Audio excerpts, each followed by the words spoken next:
ছুটি নিয়েছিলাম, বাট যেহেতু আজকে বন্ধ তো ছুটিটা গ্র্যান্ড হবে না। তো যাই হোক, আমি রায়গঞ্জ মনে হয় না আজকে আর আমার আইব্রো প্লাক করা হবে। পুরো যাচ্ছিলাম, শুধু জল নিয়েছি আর স্যান্ডউইচ অর্ডার দেওয়া আছে, আসছে। প্রচণ্ড খিদে পেয়েছে কারণ আমি সকালে। Good afternoon everyone, welcome back to my channel. তো আজকে তো বাড়ি চলে এসেছি, মানে কালকেই বাড়ি চলে এসেছি। আর আজকে আমার বেস্ট ফ্রেন্ডের সাথে যাব সিনেমা দেখতে। তো এখন বাজে ওই 1টা মতো, আমরা বেরোবো 2:30 নাগাদ, লাঞ্চ টাঞ্চ করে তারপরে বেরোবো।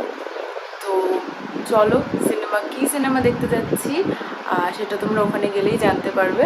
তো চলো এখনকার মতো লাঞ্চটা কমপ্লিট করে।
মেকআপ করে দিচ্ছে এখানে, বিকজ ওর মনে হচ্ছে আমার মুখে কোনো কালার লাগছে না। এখন দেখো দারুণ কালার। ওকে, আমাকে থিয়েটারের ভিতরে ও মেকআপ করে দিয়েছে, সবাই তাকাচ্ছিল, বলছিল এই যে মডেল মডেল মডেল। ভীষণ এম্বারেসিং ফিল হচ্ছিল। তো কি করবো, এখন আমরা খেতে যাচ্ছি। আমি যেখানে ফুল রেডি হয়ে গেছি কারণ অফিসে যেতে হবে, তাই জন্য আমি ছুটি নিয়েছিলাম, বাট যেহেতু আজকে বন্ধ তো ওই ছুটিটা গ্র্যান্ড হবে না। তো যাই হোক, আমি রায়গঞ্জ অফিসেই যাবো, বালুরঘাটে তো আজকে যাওয়াটা পসিবল না, তাই জন্য। তো কালকে আমি ব্লগটা কন্টিনিউই করতে পারিনি কিছু প্রবলেমের জন্য। তো যাই হোক, কালকে যে কটা ক্লিপ নিয়েছিলাম আজকের সাথে আমি অ্যাটাচ করে দুটো মিলিয়ে একটা ব্লগ দেবো।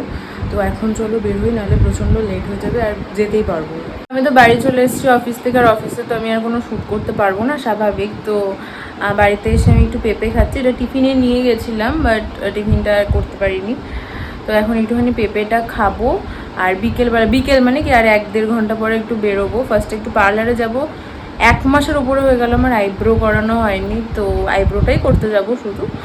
আর তারপরে যাব একটু শাড়ির দোকানে, একটু শাড়ি কেনার আছে, তাই জন্য। তো চলো পেঁপেটা খেয়ে নিই, তারপরে আবার রেডি হয়ে কথা বলছি। আমি তো রেডি হয়ে বেরিয়ে গেছি, ও নিতে চলে এসছে। বাট আমার মনে হয় না আজকে আর আমার আইব্রো প্লাক করা হবে। পুরো যাচ্ছিলাম, ডিরেক্টলি এখন শাড়ির দোকানে যেতে হবে। তো চলো যাওয়া যাক। তো ওর মা ঠাম্মার জন্য শাড়ি কিনে আমরা দিয়ে গেলাম, আর এটার মধ্যে আছে নিমকি। আর আমি এখন যাচ্ছি একটা প্রসাদ নিয়ে দিয়ে তারপরে মেবি একটা রেস্টুরেন্টে যাব। তো চলে এসেছি রেস্টুরেন্টে। এই যে প্রতিবারের মতো চুপ করে থাকবে, কোনো কিছু বলবে না, আমাকেই বলতে হবে, বকর করতে লাগবে।